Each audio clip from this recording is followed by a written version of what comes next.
الحمد لله نحمده ونستعينه ونستغفره ونعوذ بالله من شرور أنفسنا وسيئات أعمالنا من يهده الله فلا مضل له ومن يضلله فلا هادي له وأشهد أن لا إله إلا الله وحده لا شريك له وأشهد أن محمدًا عبده ورسوله اللهم صل على محمد وعلى آل محمد كما صليت على إبراهيم وعلى آل إبراهيم إنك حميد مجيد اللهم بارك على محمد وعلى آل محمد كما باركت على إبراهيم وعلى آل إبراهيم إنك حميد مجيد أما بعد فقد قال الله تعالى في القرآن العظيم أعوذ بالله من الشيطان الرجيم اتقوا الله الذي تساءلون به والأرحام إن الله كان عليكم رقيبا اتقوا الله وقولوا قولا سديدا يصلح لكم أعمالكم ويغفر لكم ذنوبكم ومن يطع الله ورسوله فقد فاز فوزا عظيما اتقوا الله حق تقاته ولا تموتن إلا وأنتم مسلمون أفلا يتدبرون القرآن ولو كان من عند غير الله لوجدوا فيه اختلافا كثيرا கண்ணியத்துக்குரிய எல்லாமல்ல அல்லாஹ்வின் நல்லடியார்களே, அல்லாஹ்வுடைய பேரருளால் அல்லாஹ்வுடைய மார்க்கத்தை அறிந்து கொள்வதற்காக அல்லாஹ்வுடைய ஆலயம் மஸ்ஜித் அக்ஸாவில் ஜும்மாவை முன்னிட்டு நாம் அமர்ந்திருக்கிறோம். இந்த வாய்ப்பை வழங்கிய எல்லாமல்ல அல்லாஹ்வுக்கு அனைத்து புகழும் உண்டாட்டுமாக. இறைவனுடைய பேரருளால் நாம் 2025 ரமலானை எதிர்நோக்கி காத்து கொண்டிருக்கிறோம். இந்த ரமலான், அந்த ரமலானை உயிரோடு அடைகின்ற பருவமடைந்த ஒவ்வொருவரும் அவர்கள் நோன்பு நோக்க கடமைப்பட்டிருக்கின்றார்கள். ஃபமன் ஷஹித மின்கும் ஷஹர ஃபல்யசுமு, யார் அந்த ரமலானை அடைகின்றாரோ அவர் நோன்பு நோக்க வேண்டும் என்று அல்லாஹ் குறிப்பிடுகிறார். மாதங்கள் 12 மாதங்களில் முகர்ரத்தையோ சஃபரையோ ரபீல் அவ்வலையோ ரபீல் ஆఖரையோ அல்லது இன்ன பிற மாதங்களையோ அல்லாஹ் தெரிவு செய்யாமல் ரமலானை நோன்பு நோற்பதற்கு கடமையான மாதமாக அல்லாஹ் தேர்ந்தெடுத்ததற்கான காரணம் ஷஹ்ரு ரமலான் அல்லதி உன்சில ஃபீஹில் குர்ஆன் ஹுதல் லின்னாஸ் வ பையினாத்தி மினல் ஹுதா வல் ஃபுர்கான். ரமலான் மாதம் அது குர்ஆன் இறக்கப்பட்ட மாதம். குர்ஆன் இறக்கப்பட்ட மாதத்தை கண்ணியப்படுத்த வேண்டும் என்பதற்காக குர்ஆன் இறக்கப்பட்ட மாதம் என்பது, குர்ஆன் என்பது ஒட்டுமொத்த மனித சமூகத்திற்கு வழிகாட்டியாக இறக்கப்பட்ட ஒரு வேதம். அந்த வேதம் அந்த மக்களுக்கு எதை போதித்தது, எந்த நிலையில் அந்த மக்கள் இருந்தார்கள், எப்படி அந்த மக்களை இந்த குர்ஆன் பண்படுத்தியது என்பதை ஒரு கணம் நாம் திரும்பி பார்த்தால் இந்த குர்ஆன் இறக்கப்பட்ட மாதத்தை கட்டாயமாக கௌரவிக்க வேண்டும், கண்ணியப்படுத்த வேண்டும். அல்லாஹ் சொல்வதை கடமையின்றி ஏற்று அதை நடைமுறைப்படுத்த வேண்டும் என்பதை நாம் புரிந்து கொள்ள முடியும். அல்லாஹ்வுடைய தூதருக்கு அல் குர்ஆனை இறக்குவதற்கு முன்னர் அல்லாஹ்வுடைய தூதர் அவர்கள் மக்காவில் 40 ஆண்டுகள் சக மனிதராகத்தான் வாழ்ந்தார்கள். மக்காவில் வாழ்ந்த மக்கள் நபியோடும் நபி அவர்கள் அந்த மக்களோடும் தான் வாழ்ந்தார்கள். அந்த மக்களுடைய நடவடிக்கை எப்படி இருந்தது? இன்றைக்கு அறிவு வளர்ந்திருக்கிற, நாகரீகம் வளர்ந்திருக்கிற இந்த 21ஆம் நூற்றாண்டில் இருக்கிற மனிதனை போன்ற அன்றைய மக்கள் இருந்தார்கள். இதைவிட மோசமான நிலையில் இருந்தார்கள். நாகரிக உலகத்தில் இன்றைய மனிதனுடைய நடவடிக்கைகள் எப்படி இருக்கிறது?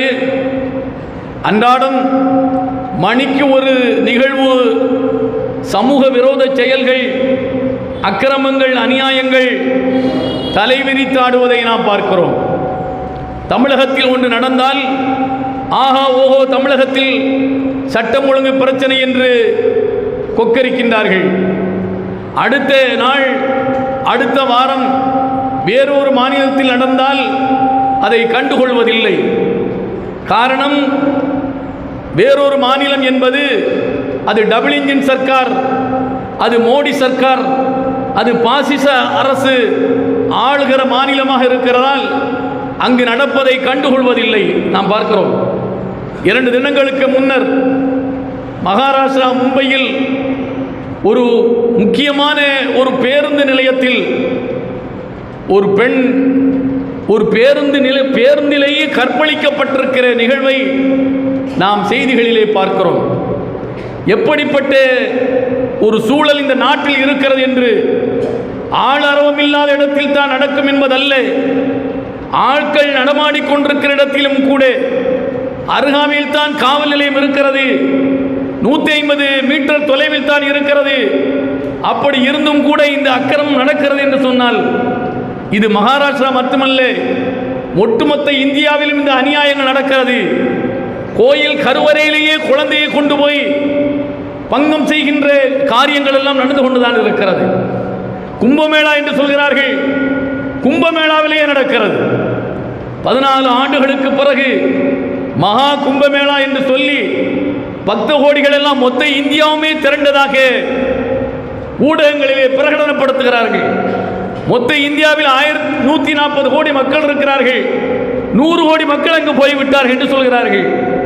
அப்படி ஜனத்திரள் நிரம்பி வழிகின்ற கும்பமேளாவில் பிரயாக்ராஜில், அலகாபாத்தில் அங்கும் இது நடக்கிறது. இப்படி நாளொரு மேனியும் பொழுதொரு மன்னமுமாக இந்த அநியாயங்கள் நடப்பதை பார்க்கிறோம். இப்படிப்பட்ட இந்த நாட்டில் தான் சந்நியாசிகளால் இந்த நாட்டுடைய கலாச்சாரம், பாரம்பரியம் பாதுகாக்கப்படுகிறது என்று இந்த நாட்டுடைய முதல் குடிமகள் முர்மு சொல்கிற அளவுக்காக இருக்கிறது.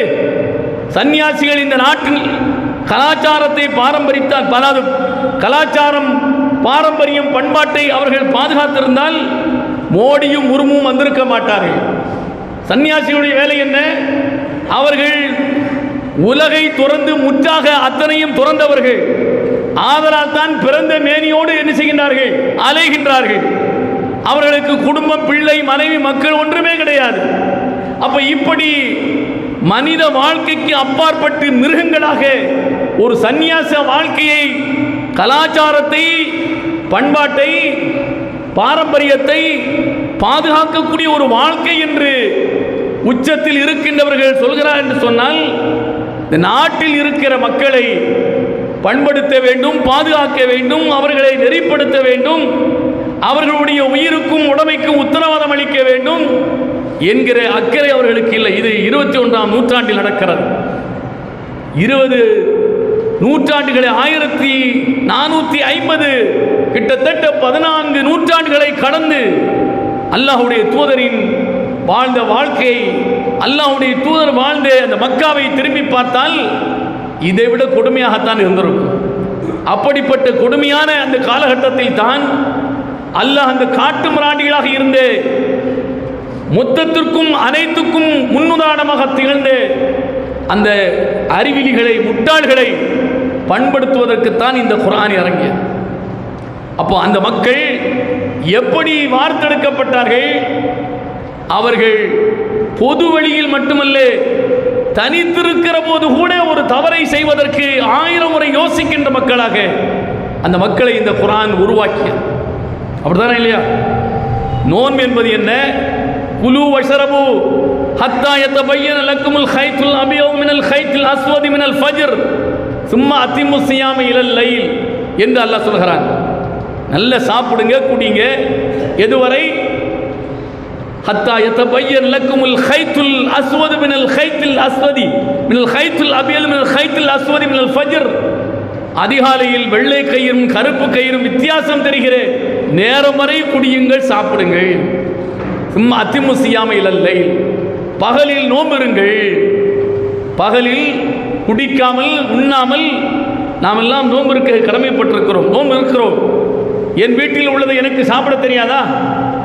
என் வீட்டில் இருப்பதை எனக்கு அனுபவிக்க தெரியாதா? என்னை எதிர்கேள்வி கேட்பதற்கு யார் இருக்கிறார்? என்னை கேட்பதற்கு என் வீட்டில் எவரும் இல்லை. ஆனாலும் கூட நான் உண்ணாமல் பருகாமல் இருக்கிறேன் என்று சொன்னால் இந்த அச்சத்தை, இந்த உறுதிப்பாட்டை எனக்கு உருவாக்கியது எது? இந்த அல் குர்ஆன், அல்லாஹ்வுடைய தூதருக்கு இறக்கப்பட்ட இந்த வேதம். இதைத்தான் அன்றைய மக்களுக்கு இந்த குர்ஆன் உருவாக்கியது. கபோதிகளாக, காட்டுமிராண்டிகளாக, மனித நாகரிகமற்றவர்களாக இருந்த மக்களை இந்த குர்ஆன் புடம்பொட்ட தங்கமாக உருவாக்கியது. குர்ஆனை நம்ப ஆரம்பித்த நாள் முதல் அவர்களுடைய வாழ்க்கையில் மிகப்பெரிய மாற்றத்தை அவர்கள் காண ஆரம்பித்தார்கள். ஒட்டுமொத்த சமூகமும் கண்டது. எப்படி கண்டது? அல்லாஹ்வுடைய தூதரிடத்தில் ஹப்பாப் போன்ற நபித்தோழர்கள் ஓடோடி வந்து மக்காவில் இருக்கிற போது எதிரிகளுடைய கொடுமையை எங்களால் தாங்கிக் கொள்ள முடியவில்லை. தாங்களா துயரத்திற்குள் தள்ளப்பட்டிருக்கிறோம், வாழ்வா சாவா என்ற நிலைக்கு நாங்கள் ஆளாக்கப்பட்டிருக்கிறோம். அல்லாஹ்வுடைய பெரும் உதவிக்காக நீங்கள் மன்றாடக்கூடாதா? அல்லாஹ்விடத்தில் பிரார்த்திக்க கூடாதா என்று தோழர்கள் நபியிடத்திலே வேண்டுகோள் வைத்தார்கள். நபிகள் நாயகம் ஸல்லல்லாஹு அலைஹி வஸல்லம் சொன்னார்கள், ஏன் அவசரப்படுகிறீர்கள்? என்ன நடந்து விட்டது? அப்படி என்ன உயிர் போய்விட்டது? வாழ்ந்து கொண்டுதானே இருக்கிறீர்கள். நெருக்கடி தருகிறார்கள், ஏசுகிறார்கள், பேசுகிறார்கள், அவ்வளவுதானே. உயிரை எடுத்து விட்டார்களா? இல்லையே. உங்களுக்கு முன் வாழ்ந்தவர்களை திரும்பி பாருங்கள். அவர்கள் மரம் அறுக்கிற ரம்பத்தால் இரு கூறாக அவர்கள் அறுத்து பிளக்கப்பட்டார்கள். தலையின் உச்சியிலே ரம்பத்தை வைத்து மரத்தை அறுப்பதை போன்று இரண்டாக அறுக்கப்பட்டார்கள். குழி தோண்டி உயிரோடு அவர்கள் பூமிக்குள்ளே இறக்கப்பட்டு கொலை செய்யப்பட்டார்கள். அவர்களுடைய உடலில் இருந்து சதை வேறு எலும்பு வேறாக இரும்பு சீப்பினால் கீறி கிழிக்கப்பட்டார்கள். அப்போதும் கூட அவர்கள் நம்பிக்கை இழக்கவில்லை, துவண்டு போகவில்லை, பயப்படவில்லை. அந்த நிலை இன்னும் உங்களுக்கு வரவில்லையே, ஏன் அவசரப்படுகிறீர்கள்? ஒரு காலம் வரும், அந்த காலத்தில் தனியாக ஒரு பெண் சனாவிலிருந்து ஹலரமௌத் வரை அவள் தன்னந்தனியாக பயணம் செய்து போவாள். எந்த பயமும் இல்லாமல் போவாள். அல்லாஹ்வை பற்றிய பயத்தை தவிர வேறு எதை பற்றிய பயம் அவளுக்கு இருக்காது.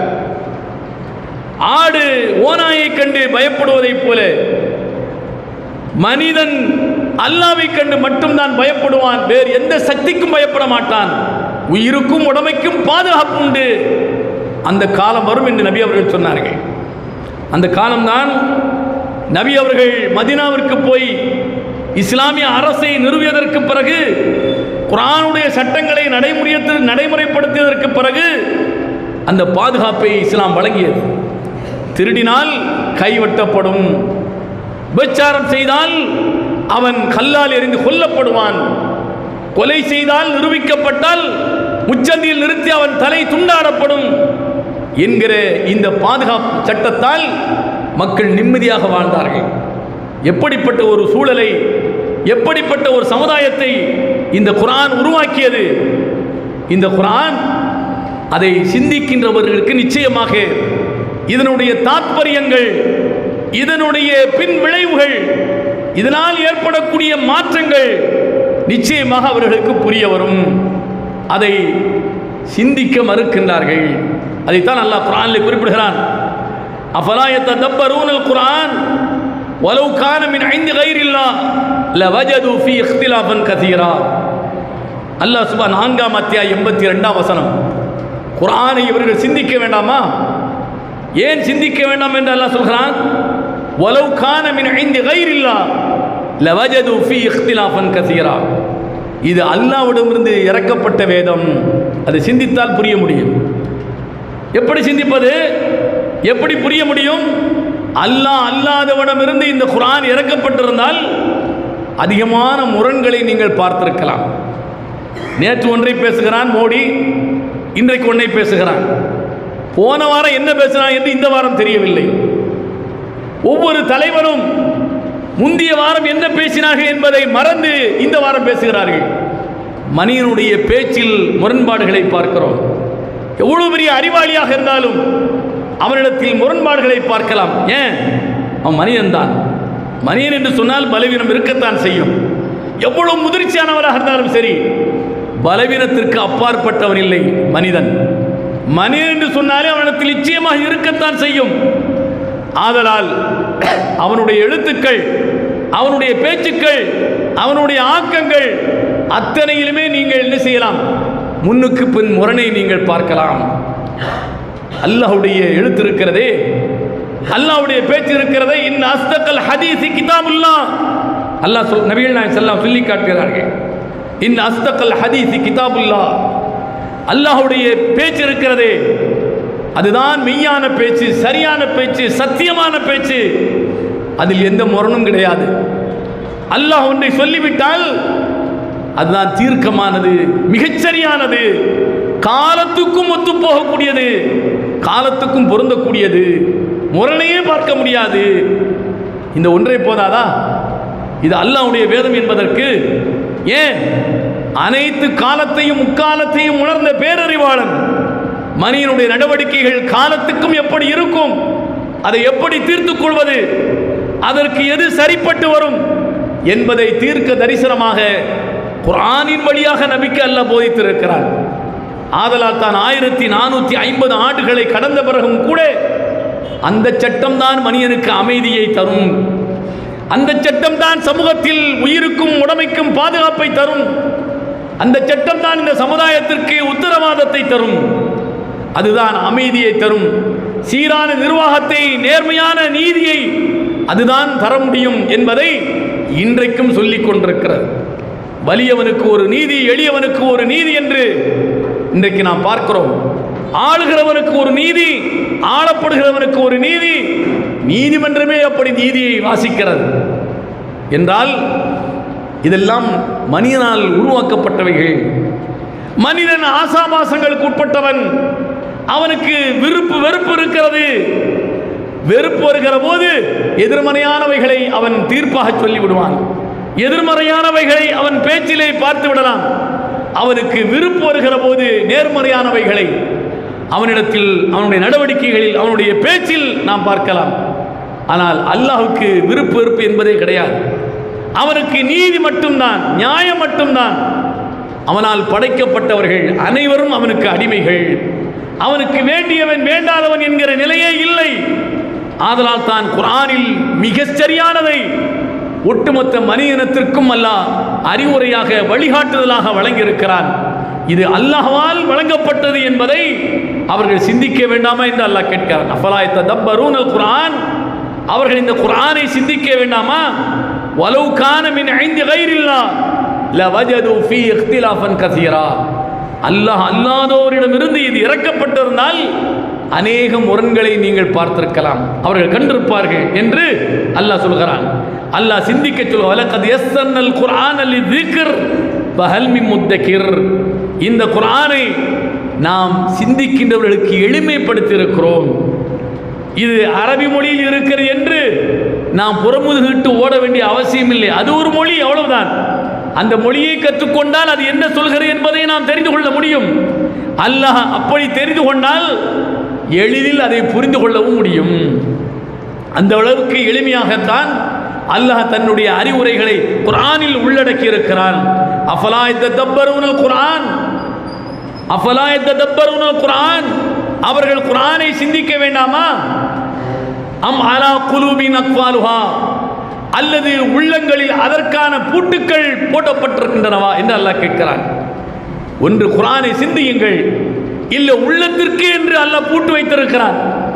வீட்டை பூட்டுவதற்கான பூட்டு இருப்பதைப் போல, நம்முடைய பொருட்களை பாதுகாப்பதற்கான பெட்டகத்தை பூட்டி வைப்பதைப் போல அல்லாஹ் உள்ளத்தை பூட்டுவதற்கான பூட்டுக்கள் என்று ஒன்று இருக்கிறது. அது என்ன பூட்டு என்று நமக்கு தெரியாது. நாமே என்ன மொபைலு நாம் லாக் பண்ணி வைக்கிறோம். திண்டுக்கல் பூட்டை போட்டு லாக் பண்ணி வைக்கிறோமா? இல்லை, அது நமக்கு தான் தெரியும். என்ன வார்த்தையை கொண்டு அதை நாம் திறக்கலாம், எந்த வார்த்தையால் அதை நாம் அடைக்கலாம் என்று நாம் வைத்திருக்கிறோம். அப்போ மனிதனுக்கே இப்படிப்பட்ட மூளை இருக்கிற போது இந்த மூளையை வழங்கி அல்லாஹ்வுக்கு மூளை இருக்காதா? அவனிடத்தில் அறிவு இருக்காதா? அப்ப மனிதனுடைய உள்ளத்தை எதனால் பூட்ட முடியுமோ அதனால் பூட்டி விடுவான். கதமல்லாஹு அலா குலூபிஹிம் வ அலா சம்இஹிம் வ அலா அப்சாரிஹிம் கிஷாவா. அல்லாஹ் சொல்கிறான், அல்லாஹ் அவர்களுடைய உள்ளங்களை முத்திரையிடுகிறான், பூட்டுகிறான், சீல் வைக்கிறான். அவர்களுடைய பார்வைக்கு சீல் வைக்கிறான், அவர்களுடைய கேள்விக்கு சீல் வைக்கிறான். அதில் ஒரு வகையான திரையை, ஒரு ஒரு ஒரு ஒரு ஒரு மூடியை அல்லாஹ் என்ன செய்கிறான், போட்டு விடுகிறான். அந்த மூடி எப்படி என்று நமக்கு தெரியாது. கண்ணுக்கு புலப்படாத ஒரு ஒரு மூடி, கண்ணுக்கு புலப்படாத ஒரு கதவு, கண்ணுக்கு புலப்படாத ஒரு திரை, அதை போட்டு அல்லாஹ் மூடிவிட்டால் எதை பார்த்தாலும் அது நமக்கு புரியாது. குர்ஆன் படித்தாலும் நமக்கு புரியாது, அந்த அறிவுரைகளை கேட்டாலும் நமக்கு விளங்காது, அதை யோசித்தாலும் நம்முடைய மூளைக்கு எட்டாது. அப்படியே அவர்கள் சிந்திக்க வேண்டும், சிந்தித்தால் என்ன செய்ய முடியும், புரிந்து கொள்ள முடியும் என்று அல்லாஹ் சுப்ஹானஹு வ தஆலா சொல்லி காட்டுகிறான். அடுத்து அல்லாஹ் சொல்கிறான், குல் லா அகூல் லக்கும் இன்தி ஹஸாயினுல்லாஹ் வலா அலமுல் கைப் வலா அகூல் லக்கும் இன்னி மலக் இன் அத்தபி இல்லா மா யூஹா இலை குல் ஹல் யஸ்தவில் அமா வல் பஸீர் அஃபலா ததஃபக்கரூன். அல்லாஹ் சொல்கிறான், நபியே நீங்கள் சொல்லுங்கள், என்னிடத்தில் அல்லாஹ்வுடைய பொக்கிஷம் இருக்கிறது என்று நான் கூறவில்லை, நான் தான் எல்லாவற்றையும் கட்டி ஆள்கிறேன் என்று உங்களிடத்தில் சொல்லவில்லை. நானும் உங்களை போன்று அல்லாஹ்வுக்கு முன்னால் நான் ஒரு பிச்சைக்காரன் தான். அல்லாஹ் தான் கனி, அல்லாஹ் தான் பணக்காரன், நானும் உங்களை போன்று அவனிடத்தில் கையேந்தி நிற்கின்றவன் தான். என்னிடத்தில் ஒன்றுமே இல்லை. வலா அக்கூல் லக்கும் இந்தி ஹஸாயினுல்லாஹ் வலா ஆலமுல் கைப், மறைவானவைகள் எனக்கு தெரியாது. நபியை நீங்க சொல்லுங்க, இறை தூதர் என்று சொன்னால் எல்லாம் தெரிந்தவர் என்று எண்ணி விடாதீர்கள். அல்லாஹ் எதை தெரிவிக்கிறானோ, அல்லாஹ் எதை அறிவித்துக் கொடுக்கிறானோ அதுதான் எனக்கு தெரியும், மறைவானவைகள் எனக்கு தெரியாது. வலா அக்கூல் லக்கும் இன்னி மலக், நான் அல்லாஹ்வுடைய சேவகர்களாக இருக்கக்கூடிய கண்ணுக்கு புலப்படாத மலக் அல்ல, நான் மனிதன் தான். வலா அக்கூல் லக்கும் இன்னி மலக், நான் மலக்கும் அல்ல. இன் அத்தபி இல்லா மா யூஹா இலை, அல்லாஹ் எனக்கு எதை அறிவிக்கிறானோ அதைத்தான் நான் பின்பற்றுகிறேன், அவ்வளவுதான். உங்களை போன்று மனிதன், அல்லாஹ் எனக்கு வழியாக அறிவிக்கிறான், அதை நான் பின்பற்றுகிறேன், உங்களுக்கு அறிவுறுத்துகிறேன், கூறுகிறேன் என்று சொல்லிவிட்டு குல் ஹல் யஸ்தவில் அமா வல் பஸீர் அஃபலா ததஃபக்கரூன், அல்லாஹ் கேட்க சொல்கிறான். ஹல் யஸ்தவில் அமா வல் பஸீர், பார்க்கிறவனும் பார்க்காமல் இருக்கிற குருடனும் சமமா? அஃபலா ததஃபக்கரூன், நீங்கள் சிந்திக்க மாட்டீர்களா என்று அல்லாஹ் கேட்கிறான். ஆக குர்ஆனை சிந்தியுங்கள், குர்ஆனை நன்றாக திறந்து பாருங்கள், அதில் என்ன அல்லாஹ் சொல்ல வருகிறான் என்பதை நீங்கள் புரிந்து கொள்ளுங்கள். புரிந்தால் நீங்கள் அதன்படி வாழலாம், உங்களுடைய வாழ்க்கை சீராகும், சமூகம் சீராகும், நாடு சீராகும், மக்கள் அமைதியாக அனைத்துக்குமான உத்தரவாதத்தை பெற்றவர்களாக வாழ முடியும். குர்ஆனை சிந்தியுங்கள் என்று அல்லாஹ் சுப்ஹானஹு வ தஆலா சொல்லி காட்டுகிறான். அது மட்டுமல்ல, அல்லாஹ் சுப்ஹானஹு வ தஆலா இந்த குர்ஆனை சிந்திப்பதற்கான அநேக செய்திகளை குர்ஆனிலே அல்லாஹ் மையப்படுத்தி வைத்திருக்கிறான். உதாரணமாக ஒன்றை இங்கு நான் கோடிட்டு காட்ட நான் விரும்புகிறேன். 80வது அத்தியாயத்தில் அல்லாஹ் சொல்லி காட்டுகிறான், குத்திலல் இன்சானு மா அக்ஃபரா, மனிதன் அவன் நாசமாகட்டும், மனிதன் அவன் நாசமாகட்டும், அவன் ஏன் நன்றி கெட்டவனாக இருக்கிறான் என்று சொல்லிவிட்டு அல்லாஹ் சொல்கிறான், ஃபல்யன்துரில் இன்சானு இலா தஆமிஹி, மனிதன் அவன் உண்ணுகிற உணவை கொஞ்சம் ஏறிட்டு பார்க்கட்டும், சிந்தித்து பார்க்கட்டும். ஃபல்யன்துரில் இன்சானு இலா தஆமிஹி அன்னா சபபனல் மா சப்பா, இந்த உணவு எப்படி அவனுக்கு கிடைத்தது? இவனுடைய திறமையாலா, இவனுடைய அறிவாலா, அல்லது இவனுடைய ஆற்றலாலா? இல்லை இல்லை, நாம் தான் சபபனல் மா சப்பா, மழையை அவனுக்கு நாம் பொழிய வைத்தோம், தண்ணீரை நாம் தான் பொழிய வைத்தோம். எங்கிருந்து? வானத்திலிருந்து நாம் தான் தண்ணீரை பொழிய வைத்தோம். அன்னா சபபனல் மா சப்பா சும்ம ஷக்கனல் அர்த ஷக்கா, அல்லாஹ் சொல்கிறான். பிறகு பூமியை நன்றாக பிளக்க வைத்தோம், பூமியை நன்றாக பிளக்க வைத்தோம். அந்த தண்ணீர் மேலிருந்து கீழே விழவும் பூமி பிளந்து அந்த தண்ணீரை என்ன செய்கிறது? குடிக்கிறது. இவன் சும்மா ஷக்கனல் அர்த ஷக்கா ஃபஅம்பத்னா ஃபியா ஹப்பா, இவன் அந்த பூமியில் வித்தை விதைக்கிற போது, விதையை விதைக்கிற போது, தானியத்தை விதைக்கிற போது அது தளிர் விடுகிறது, வளர்கிறது. செடியாக, மரமாக, காயாக, கனியாக, கதிராக, இப்படி பலதரப்பட்ட தாவரங்களாக, மரங்களாக பூமியில் அது விளைகின்றன. எது? ஒரு சின்ன ஒரு வித்தை பூமிக்குள் போட்டதற்கு பிறகு அந்த வித்து அது என்ன செய்கிறது? வளர்ந்து நமக்கு பயன் தருகிறது. ஃபஅம்பத்னா ஃபீஹ ஹப்பா இனபன் வகல்பன் ஜைத்தூனன் வநக்லன் வஹதாயிக குல்பா வஃபாக்கிஹதன் வஅப்பா என்று அல்லாஹ் சொல்கிறான். எதையெல்லாம் முளைக்கிறது, எதையெல்லாம் பூமி முளைவிக்க செய்கிறது? அது தேரிச்சு, அதாவது திராட்சையை, கனியை, ஜைத்தூன் மரத்தை, நகலன் பேரித்த மரத்தை, ஹதாயிக குல்பா அடர்த்தியான தோட்டங்களை, ஃபாக்கிஹத்தன் அப்பா பழங்களை, புற்பூண்டுகளை அத்தனையும் இந்த பூமி முளைப்பிக்க செய்கிறது. ஏதோ தட்டுக்கு சாப்பாடு வந்து விட்டால் ஓ காசு கொடுத்தால் சாப்பாடு கிடைக்கும் என்று நினைக்காதீர்கள். இந்த சாப்பாடு எப்படி தட்டுக்கு வந்தது, என்னென்னவைகள் நம்முடைய தட்டில் இருக்கிறது, இது எவ்வாறு கிடைத்தது, எப்படி உற்பத்தியானது என்பதை பின் நோக்கி போய் அதை சிந்தித்து பாருங்கள். ஏன் என்ன சிந்தித்தால் என்ன கிடைக்கும்? சாதாரணமாக ஒரு மனிதன் இறந்ததற்கு பிறகு அவனை பூமியில் புதைத்தால் மண்ணோடு மண்ணாய் போய்விடுகிறான். அல்லது வெறும் ஒரு மரத்தை, அது ஆலமரமாக இருக்கலாம், அல்லது அதை விட இரும்பு பாய்ச்சப்பட்டு அது, அதாவது வேங்கையாக இருக்கலாம், அல்லது தேக்காக இருக்கலாம், அதை அறுத்து இந்த பூமிக்குள் புதைத்து பாருங்கள். 6 மாதத்திற்கு பிறகு நீங்கள் புதைத்த தேக்கு கைக்கு கிடைக்குமா?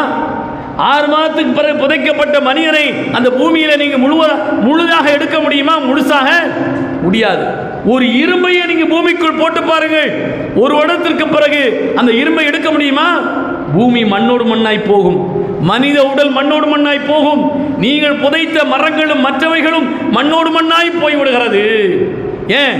பூமியினுடைய சுபாவம் அது. தன்னுக்குள் வருகிற அத்தனையுமே அது மென்று தின்று செவித்து ஒன்றுமில்லாமல் ஆக்கிவிடும். இது பூமியினுடைய இயற்கை தன்மை. ஆனால் நீங்கள் விதைக்கிற ஒரு வித்து, அதை பூமி தின்னாமல் அது என்ன செய்கிறது? கடினப்பட்டு கஷ்டப்பட்டு அது துளைத்து மேலே தளிராக பூமிக்கு வெளியே வருகிறது. அதுதான் கதிராக, அதுதான் செடியாக, அதுதான் மரமாக, அதுதான் மனிதனுக்கு பயன் தரக்கூடிய பழங்களாக, கனிகளாக, காய்களாக மனிதனுக்கு தருகிறது. இது எப்படி? நீ உள்ள போய் அந்த வித்தை இப்படி செய்யணும் அப்படி செய்யணும் நீ உள்ள ப்ரோக்ராம் பண்ணியா? இல்லை, நீ உழுதாய், விதைத்தாய், தண்ணீரை பாய்ச்சினாய், வந்துவிட்டாய். ஆனால் அது என்ன செய்கிறது? முளைத்து கொண்டு வெளியே. ஃபஅம்பத்னா ஃபீஹ ஹப்பா, நாம் தான் அதை, அந்த விதையை முளைக்க வைத்தோம் என்று அல்லாஹ் சொல்கிறான். நாம் தான் முளைக்க வைத்தோம். நீ என்ன வேணாலும் பாரு, நான் நாடவில்லை என்றால், நான் முளைக்க வைக்கவில்லை என்றால் உனக்கு சாப்பாடு பூவா கிடைக்காது, உனக்கு அதாவது கறிக்கிறதுக்கு கறி கிடைக்காது. அப்போ இத்தனைக்கும் நான் தான் காரணம். நான் அதற்கு மூலாதாரமாக இருக்கிற தண்ணீரை நான் தான் இறக்கிறேன். அந்த தண்ணீர் தான் பூமிக்குள் இருந்து மிகப்பெரிய வேதியியல் மாற்றத்தை உருவாக்கி அது உனக்கு தேவையான உணவை தருகிறது. நீ உண்ணுகிற உணவை ஒரு கணம் திரும்பி பார்த்தால் இதற்கு பின்னால் என்ன இருக்கிறது, என்ன அறிவியல் இருக்கிறது, என்ன ஆற்றல் இருக்கிறது, யார் இருக்கிறார் என்பதை நீ புரிந்து கொள்ள முடியும். அப்ப இப்படி ஒவ்வொன்றாக அல்லாஹ் சிந்திக்க சொல்கிறான். ஒவ்வொன்றாக சிந்தித்து பார்த்தால் அல்லாஹ்வுடைய வல்லமையை புரிந்து கொள்ள முடியும். அதை இந்த சமூகத்திற்கு சொல்லி தந்ததுதான் இந்த அல் குர்ஆன். அதை இந்த சமூகத்திற்கு சொல்லி தந்ததுதான் இந்த அல்லாஹ்வுடைய வேதம். இதை சிந்திக்கின்ற ஒவ்வொருவனும் அவன் தன்னை நிச்சயமாக சரிப்படுத்திக் கொள்ள முடியும். அந்த வாய்ப்பை இந்த குர்ஆன் மனிதனுக்கு தருகிறது. அது இறக்கப்பட்ட மாதமாக இந்த ரமலான் இருக்கிற காரணத்தினால் அதை கண்ணியப்படுத்த வேண்டும் என்பதற்காக வேண்டி நம்மை நாம் பக்குவப்படுத்திக் கொள்ள வேண்டும். அதன் மூலம் நம்மை பக்குவப்படுத்திக் கொள்ள வேண்டும் என்பதற்காகத்தான் 1 மாத காலம் பகலில் நீங்கள் உங்களுடைய ஐம்புலன்களையும் அடக்கி அல்லாஹ்வுக்கு கட்டுப்படுத்தி நீங்கள் பயிற்சி எடுத்துக் கொள்ளுங்கள் என்று அல்லாஹ் சுப்ஹானஹு வ தஆலா சொல்லி காட்டுகிறான். புரிந்து செயல்படுகின்றவர்களாக அல்லாஹ் உங்களை என்னையும் ஆக்கிடுவானாக. வாஹிர தஅவானா அல்ஹம்துலில்லாஹி ரப்பில் ஆலமீன்.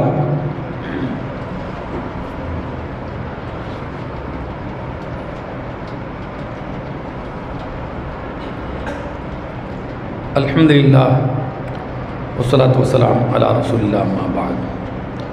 இத்தகுல்லாஹ் ஹக்க துகாத்திஹ் வலா தமூதுன்ன இல்லா வ அன்தும் முஸ்லிமூன். கண்ணியத்துக்குரிய இல்லாமல்ல அல்லாஹ்வின் நல்லடியார்களே, புனித நூல் அல் குர்ஆன், புனித வேதம் அல் குர்ஆன், உலக பொதுமறை அல் குர்ஆன் இறக்கப்பட்ட இந்த ரமலான் மாதத்தை நாம் எதிர்நோக்கி காத்து கொண்டிருக்கிறோம். அந்த குர்ஆன் நம்மிடத்தில் என்ன எதிர்பார்க்கிறது என்பதை அதை தெரிந்து கொள்வதற்காக சில மணி துளிகளை நீங்கள் ஒதுக்கி அமர்ந்து உங்கள் மொழியிலேயே மொழிபெயர்க்கப்பட்டிருக்கிறது, அதை படித்து பாருங்கள். நாட்டில் நடக்கிற பிரச்சனைகளுக்கான தீர்வு குர்ஆனில் இருக்கிறதா என்பதை நீங்கள் சிந்தித்து பாருங்கள். நமக்கான தீர்வு இருக்கிறதா என்பதை பாருங்கள். நம் வாழ்க்கையில் எதிர்நோக்கக்கூடியவைகளுக்கான தீர்வு இருக்கிறதா என்று பாருங்கள். அத்தனைக்கும் தீர்வு அதில் சொல்லப்பட்டிருக்கிறது. எதுவாக இருந்தாலும் அறிவுபூர்வமாக, ஆக்கப்பூர்வமாக அத்தனை கருத்துக்களும் அந்த குர்ஆனில் இடம்பெற்றிருக்கின்றன. அது சிந்திக்கிற ஆற்றலை, அது சீர்தூக்கி பார்க்கின்ற ஆற்றலை நம்மிடத்தில் எதிர்பார்க்கிறது. என்னை சிந்தித்து பார், என்னை சீர்தூக்கி பார். நான் மனிதனால் உருவாக்கப்பட்ட, புனையப்பட்ட, எழுதப்பட்ட எழுத்துக்களை கொண்டவன் அல்ல, இறைவனால் தரப்பட்டது அல்லாஹ்வுடைய வார்த்தை. ஆதலால் தான் அல்லாஹ்வுடைய தூதர் சொன்னார்கள், ஒரு எழுத்தை உச்சரித்தால் 10 நன்மை என்று சொன்னார்கள். ஏன்? இது நபி அவர்களால் எழுதப்பட்ட எழுத்தாக இருந்தால், நபி அவர்களுடைய வார்த்தைகள் உருவாக்கப்பட்டதாக இருந்தால் அதற்கு எந்த மரியாதையும் கிடையாது. இது அல்லாஹ்வால் ஜிப்ரீல் வாயிலாக ஒலி வடிவில் நபி அவர்களுடைய காதில் ஒலிக்கப்பட்டது. நபி அவர்கள் அந்த ஒலியை கேட்டு உள்வாங்கிக் கொண்டு நபி அவர்கள் நபி தோழர்களுக்கு அதை ஒப்புவித்தார்கள். எனவே இது முழுக்க முழுக்க அல்லாஹ்வுடைய வார்த்தை. அல்லாஹ்வுடைய வார்த்தைக்கு உச்சரிப்பதற்காக உங்களுக்கு நன்மை இருக்கிறது என்று நபிகள் நாயகம் ஸல்லல்லாஹு அலைஹி வஸல்லம், அலிஃப் என்று சொன்னாலே 10 நன்மை, லாம் என்று சொன்னால் 10 நன்மை, மீம் என்று சொன்னால் 10 நன்மை, அலிஃப் லாம் மீம் என்பதற்காக 10 நன்மை அல்ல, 30 நன்மை உங்களுக்கு உண்டு. ஒரு எழுத்துக்கு 10 நன்மை என்று நபி அவர்கள் சொல்கிறார்கள். என்ன காரணம்? அல்லாஹ்வுடைய வேதம், அல்லாஹ்வுடைய வார்த்தை, அல்லாஹ்வுடைய பேச்சு என்ற அடிப்படையில் அல்லாஹ் இதை நமக்கு சொல்லி காட்டுகிறான். அந்த அல்லாஹ் அந்த குர்ஆனில் குறிப்பிடுகிறான், அலம் நஜ்அல் லஹு ஐனைன் வ லிசானன் வ ஷஃபதைன் வ ஹதைனாஹு நஜ்தைன் என்று அல்லாஹ் குறிப்பிடுகிறான். ஐம்புலன்களை நீங்கள் சிந்தித்து பாருங்கள். மனிதனுக்கு ஐம்புலன்களை தந்திருக்கிறான். அலம் நஜ்அல் லஹு ஐனைன், 2 கண்களை நாம் அவனுக்கு தரவில்லையா என்று அல்லாஹ் கேட்கிறான். வ லிசானன், நாக்கை தரவில்லையா? வ ஷஃபதைன், உதடுகளை தரவில்லையா? இதையெல்லாம் அவன் சீர்தூக்கி பார்க்க வேண்டும். இது அல்லாஹ் தான் தந்தான். அல்லாஹ் மனிதனுக்கு தந்திருக்கிற கண்ணை போன்று இந்த உலகமே திரண்டாலும், என்ன விஞ்ஞானம் உருவானாலும் இந்த கண்ணை உருவாக்க முடியாது.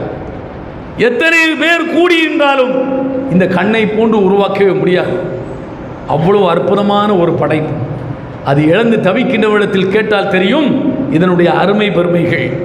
அதை கோடிகளை கொடுத்து வாங்கிவிட முடியுமா? கிடைக்கவே கிடைக்காது. அந்த கண்ணை நீங்கள் சீர்தூக்கி பாருங்கள். எவ்வளவு பெரிய அற்புதமான ஒரு படைப்பு.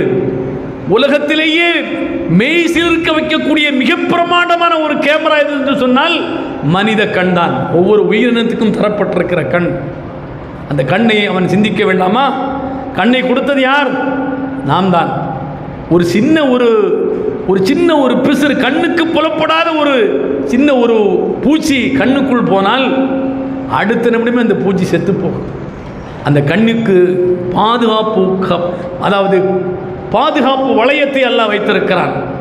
கண்ணில் சுரக்கக்கூடிய அந்த சுரப்பி இருக்கிறதே, நீர் இருக்கிறதே, அது ஒரு வகையான ரசாயனம். என்ன உயிர் போனாலும் கண்ணை பாதுகாப்பதற்காக அந்த ரசாயனம் சுரந்து அதை எரித்து ஒன்றுமில்லாமல் ஆக்கிவிடும், அதை செயலிழக்க வைத்துவிடும். அப்படிப்பட்ட ஒரு திரவத்தை கண்ணீராக அல்லாஹ் என்ன செய்திருக்கிறான்? அந்த கண்ணுக்கு வைத்திருக்கிறான். அந்த கண்ணீர் ஒட்டுமொத்தமாக வறண்டு போனால் கண்ணுக்கு பார்வை போய்விடும். இந்த கண்ணீரை இந்த விஞ்ஞானத்தால் வளர்ந்திருக்கிற இந்த அறிவால் மனிதனால் கண்டுபிடிக்க முடியுமா? முடியாது. உருவாக்க முடியுமா? முடியாது. அவ்வளவு நுட்பமான ரசாயனத்தை அல்லாஹ் மனித கண்ணுக்கு தந்திருக்கிறார். கண்ணுக்குள் இருக்கிற இந்த கேமரா இருக்கிறதே, எத்தனை 1000 வண்ணங்களையும் பார்த்து இது இந்த வண்ணம் இந்த நிறம் என்று சொல்கிற அளவிற்கு நுட்பமான கேமராவை அல்லாஹ் கண்ணுக்கு தந்திருக்கிறான். கண் என்று போனாலே கண்ணுக்கென்றே தனியான மருத்துவம் இருக்கிறது. ஒட்டுமொத்தமாக எம்பிபிஎஸ் படிக்கிறது வேற, கண்ணுக்கு மட்டும் தனி மருத்துவர், கண் டாக்டர் என்று இருக்கிற உறுப்பிலேயே ஒரு சின்ன ஒரு உறுப்புத்தான் கண். அதற்கென்று தனி மருத்துவம் படிக்க வேண்டியிருக்கு என்று சொன்னால் எவ்வளவு அதில் அடங்கி இருக்கிறது என்று சிந்தித்து பாருங்கள். இன்னும் படித்துக் கொண்டே இருக்கலாம், ஆய்வு செய்தே கொண்டே இருக்கலாம்.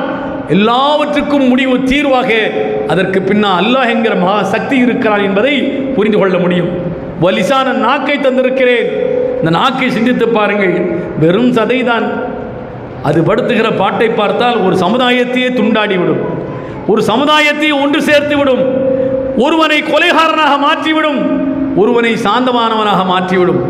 அந்த நாக்குக்கு அவ்வளவு பெரிய ஆற்றல் இருக்கிறது. வேறு எந்த சதையை எடுத்தும் நீங்கள் அப்படி ஆட்டி பாருங்கள், அதை செய்ய முடியுமா? சாதிக்க முடியுமா? சாதிக்கவே முடியாது. அப்படிப்பட்ட ஆற்றலை அந்த நாக்குக்கு தந்திருக்கிறான். அல்லாஹ்வுடைய வல்லமை சொல்லக்கூடியது நாக்கு. உதடை எடுத்துக்கொண்டுகள், 2 உதடுகள். ஒரு உதடு ஒழுங்காக இல்லாமல் ஒரு உதடு ஒழுங்காக இருந்தால் அவனிடத்தில் பேச்சே வராது. மனிதன் பேசுவதற்கு, மனிதன் என்று சொல்வதற்கான அடையாளம் அவன் பேசினால்தான் மனிதன். பேசவில்லை என்றால் மிருகம். அவன் கால்நடைக்கு ஒப்பானவன், மற்ற உயிரினங்களுக்கு ஒப்பானவன். அவனுடைய உதடுகள் அது மூடி திறந்து வார்த்தைகளால் வெளிவருகிற போதுதான் அவன் மனிதன் என்று சொல்ல முடியும். இந்த 2 உதடுகளை அல்லாஹ் தந்திருக்கிறான்.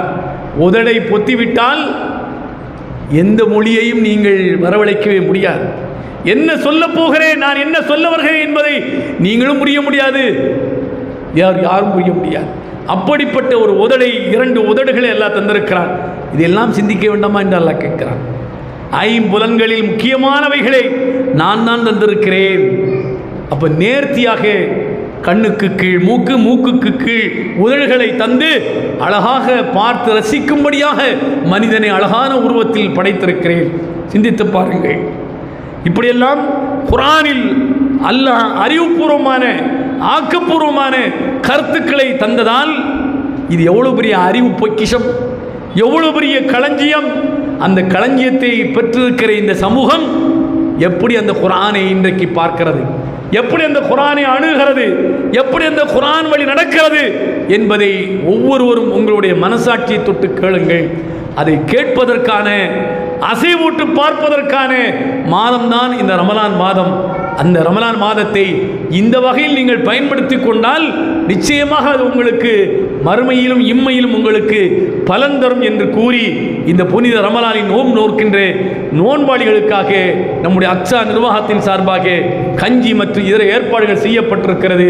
ஒரு முழு கஞ்சியை பங்களிக்க செய்ய வாய்ப்புள்ளவர்கள் 6000 இல்லை குறைந்தபட்சம் 2000 அதற்கு பங்களிப்பு செய்து இதை சீரும் சிறப்புமாக ரமலானை நாம் நிறைவு செய்வதற்கு அல்லாஹ் அருள் பாலிக்க வேண்டும் என்று கேட்டு நிறைவு செய்கிறேன்.